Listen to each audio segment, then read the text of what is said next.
আসসালামু আলাইকুম। অক্সিজেন অটোবির নতুন আরও একটি ভিডিওতে আপনাদের সবাইকে স্বাগত জানাচ্ছি। তো আজকের নতুন ভিডিওতে আপনাদের সাথে আমি আলোচনা করব লিলির একটি জাত সম্পর্কে, অর্থাৎ লিলির অসংখ্য জাত হয়ে থাকে। তো সেই সব জাতের মধ্যে এখানে আমার সামনে যে লিলিটা দেখতে পাচ্ছেন, এই লিলিটাকে বাংলাতে বলা হয় ফুটবল লিলি।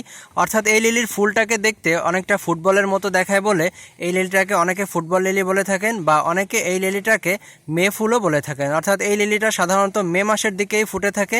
এই ফুল গাছের ফুলগুলো সাধারণত মে মাসের দিকেই সব থেকে বেশি ফুটে থাকে। এই জন্য কিন্তু অনেকে এই ফুল গাছটিকে মে ফুলও বলে থাকেন, অর্থাৎ মে লিলিও বলে থাকেন। তবে ইংরেজিতে এই লিলিটার নাম হচ্ছে হেমান্থাস লিলি। তো এই লিলিটা সম্পর্কে আজকে আমি বিস্তারিত আলোচনা করব, অর্থাৎ এই লিলিটা কিভাবে আপনার বাগানে চাষ করতে পারেন এবং পরিচর্যা করতে পারেন সে বিষয়ে বিস্তারিত আলোচনা করব। তো দর্শক, ভিডিওর শুরুতেই আমার গাছগুলো আপনাদের ঘুরিয়ে দেখাই। তো এই যে দেখতে পাচ্ছেন আমার ফুটবল লিলিতে খুব বড় মাপের ফুল ফুটেছে। এই যে দেখতে পাচ্ছেন দুইটি ফুল আমার অলরেডি ফুটে গেছে। আবার এখানে কিন্তু উপরের দিকে কিন্তু কলি দেখা যাচ্ছে, এইগুলোও কিন্তু অনেকটা ফুটে যাবে এবং ফুটে গেলে কিন্তু এই ফুলের আকৃতিটা কিন্তু অনেকটা বড় মনে হবে। তো দর্শক, এই যে দেখতে পাচ্ছেন আমার এই টবটিতে আমি মোট 3টি বাল্ব স্থাপন করেছি। এখানে দেখতে পাচ্ছেন যে 2টি বাল্বে কিন্তু ফুল আসছে, অর্থাৎ এই বাল্ব দুটি ছিল আমার মাদার বাল্ব। অর্থাৎ মাদার বাল্ব বলা হয় সেই বাল্বকে যে বাল্ব থেকে প্রত্যেক বছর ফুল আসে এবং যে বাল্বগুলো পরিপক্ক থাকে। আবার এখানে আরও একটি বাল্ব আপনারা দেখতে পাচ্ছেন, এই বাল্বে কিন্তু কোনো ফুল আসেনি। তবে এই বাল্বটি আমার ছোট মাপের বাল্ব ছিল, এই জন্য কিন্তু এই বাল্ব থেকে এখনও ফুল আসেনি। তবে আগামী বছর ইনশাল্লাহ এই বাল্ব থেকেও ফুল চলে আসবে। তো এই যে দেখতে পাচ্ছেন দর্শক, ফুলের আকৃতিটা কিন্তু অনেকটা বড়। এই যে দেখতে পাচ্ছেন, তো এখানে কিন্তু দর্শক একটা ফুল নয়, এখানে কিন্তু অসংখ্য ফুলের সমন্বয়ে এরকম একটি ফুটবলের মতো আকার ধারণ করে। এই যে দেখতে পাচ্ছেন দর্শক, এখানে কিন্তু ফুলের ডাঁটগুলো দেখা যাচ্ছে, অর্থাৎ আলাদা আলাদাভাবে অনেকগুলো ফুল ফুটে তারপরে এরকম একটি ফুটবলের মতো আকার ধারণ করে, এবং এই জন্য কিন্তু অনেকে এই ফুল গাছটিকে ফুটবল লিলি ফুল গাছও বলে থাকেন।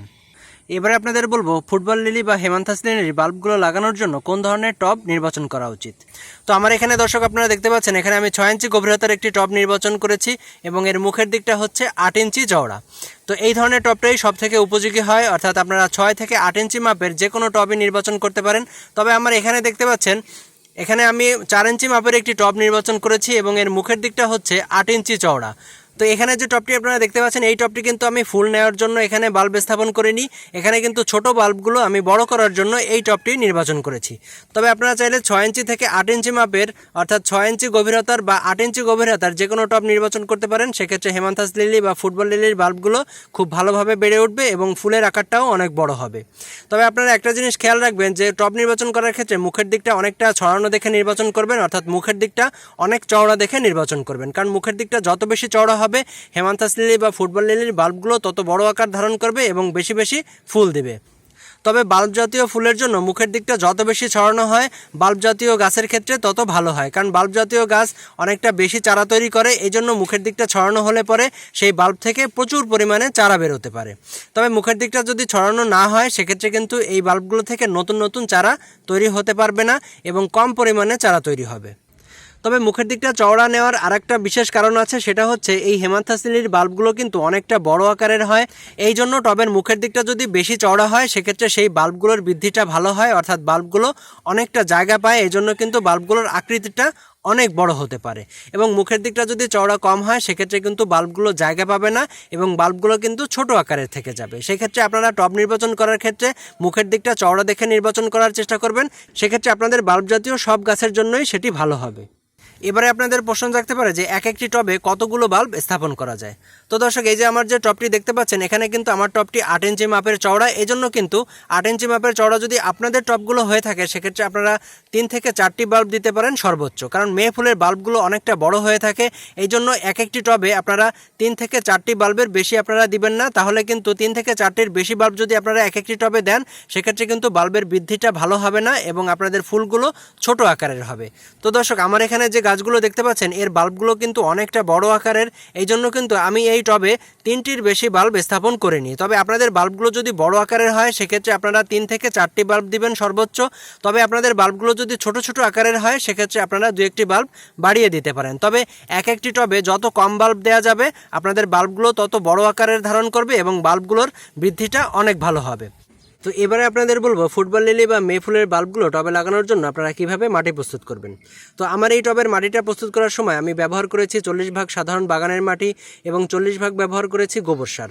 তো আপনারা যদি গোবর সার ব্যবহার করেন অবশ্যই 1 বছরের পুরনো নেওয়ার চেষ্টা করবেন, কারণ গোবর সার যত বেশি পুরনো হবে গাছের জন্য ভালো হবে। তো আমার গোবর সারটা 1 বছরের পুরনো ছিল, আপনারাও যদি গোবর সার ব্যবহার করেন অবশ্যই 1 বছরের পুরনো নেওয়ার চেষ্টা করবেন। তো আপনারা চাইলে গোবর সারের জায়গায় ভার্মি কম্পোস্ট অর্থাৎ কেঁচো সার বা পাতা পচা সারটাও ব্যবহার করতে পারেন, তাতে কোনো সমস্যা নেই। এর সাথে আমি ব্যবহার করেছি 10 ভাগ কোকোপিট এবং 10 ভাগ ব্যবহার করেছি নদীর যে সাদা বালিটা থাকে সেই সাদা বালিটা, অর্থাৎ সিলভার স্যান্ড যেটাকে বলে, সেই 10 ভাগ আমি সিলভার স্যান্ড ব্যবহার করেছি। তো আপনারা চাইলে 10 ভাগ কোকোপিটের জায়গায় আপনারা ধানের তুষ ব্যবহার করতে পারেন বা ধানের চিটাটাও ব্যবহার করতে পারেন, তাতে কোনো সমস্যা নেই। তবে আপনাদের কাছে যদি কোকোপিট থাকে সেক্ষেত্রে আপনারা অবশ্যই কোকোপিট ব্যবহার করার চেষ্টা করবেন, কারণ কোকোপিটে বেশি সময় ধরে পানি ধরে রাখতে পারে এবং অনেকটা সময় ধরে পানিটা মাটিতে ধরে রাখতে পারে। তো এই সকল উপাদানগুলো ভালো করে মিশিয়ে তারপরে আমি এই টবের মাটিটা ভরে নিয়েছি। আপনারাও এইভাবে করে মাটি প্রস্তুত করে নিতে পারেন। তো এই সকল উপাদানের সাথে আপনারা চাইলে সামান্য পরিমাণে সরিষার খোল, সামান্য পরিমাণে নিম খোল এবং হাড় গুঁড়ো, শিংকুচি এগুলো আপনারা সামান্য পরিমাণে ব্যবহার করতে পারেন।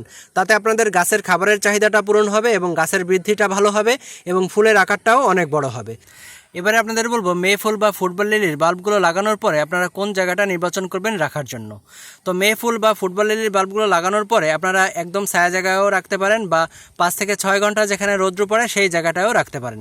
তো মে ফুল গাছে সাধারণত বছরে একবারই ফুল দিয়ে থাকে এবং এই ফুলটা সাধারণত মে মাসের দিকেই ফুটে থাকে। তো যখন মে মাসটা চলে আসবে তখনই কিন্তু এই ফুল গাছে ফুল দেওয়ার সময়টা চলে আসে। এজন্য যখন মে মাস চলে আসবে তখন এই ফুল গাছটি রাখার জন্য আপনারা দিনে 2 থেকে 3 ঘন্টা যেখানে রৌদ্র পড়বে সেই জায়গাটা নির্বাচন করবেন। সেই জায়গাটা নির্বাচন করলে পরে এই ফুলের স্ট্যাম্পটা অনেক মোটা হয়ে বের হয় এবং ফুলের স্ট্যাম্পটা অনেক স্বাস্থ্যবান হয় এবং ফুলের আকারটাও অনেক বড় হবে। এই জন্য মে মাস যখন চলে আসবে তখনই আপনারা এই ফুল গাছটি রাখার জন্য দিনে 2 থেকে 3 ঘন্টা যেখানে রৌদ্র পড়ে সেই জায়গাটাতে রেখে দিবেন। তো এবারে আপনাদের বলবো মে ফুল গাছের পানির ব্যবস্থাপনা সম্পর্কে, অর্থাৎ মে ফুল গাছে আপনারা কেমন পানি ব্যবহার করবেন। তো মে ফুল গাছের পানির ব্যবস্থাপনা সম্পর্কে আলাদা করে বলার কিছুই নেই, অর্থাৎ আপনারা যখন দেখবেন যে গোড়ার মাটিটা শুকিয়ে গেছে তখনই আপনারা পানি দিয়ে দিবেন।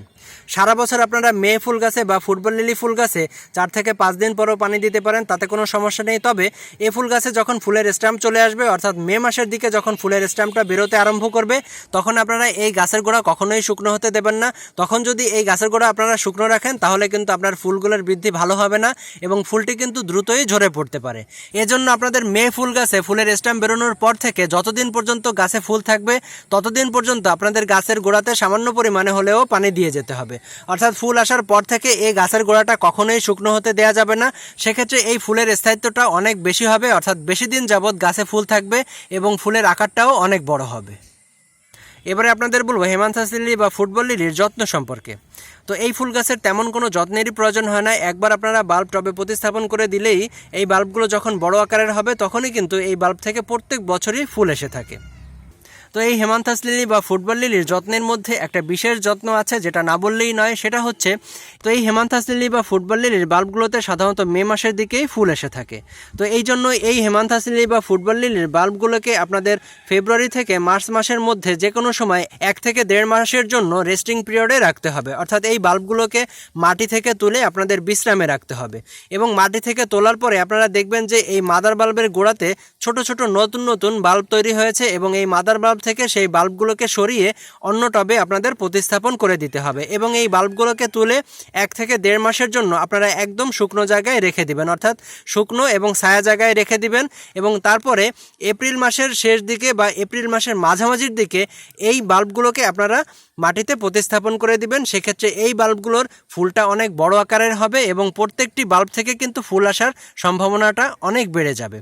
ফুটবল লিলি বা মে ফুলের বাল্বগুলো লাগানোর পরে মাটিতে এরকম আগাছা জন্মাতে পারে, সেক্ষেত্রে মাটিতে আগাছা জন্মানোর সাথে সাথেই আপনাদের তুলে ফেলতে হবে, কারণ এই আগাছাগুলোতে শুধুই মাটির যে খাবারটা সেই খাবারটা খেয়ে ধ্বংস করে নেয় এবং মাটির যে খাবারটা সেটা যদি এই আগাছাগুলোতে খেয়ে ফেলে তাহলে কিন্তু এই বাল্বগুলোতে পরিপূর্ণ খাবার পাবে না। এই জন্য আপনাদের গাছের গোড়াতে যদি এরকম আগাছা জন্মায় সেক্ষেত্রে আপনারা সাথে সাথেই সেই আগাছাগুলোকে তুলে ফেলবেন এবং এই ফুটবল লিলির বাল্বগুলোতে পরিপূর্ণ খাবার পাবে।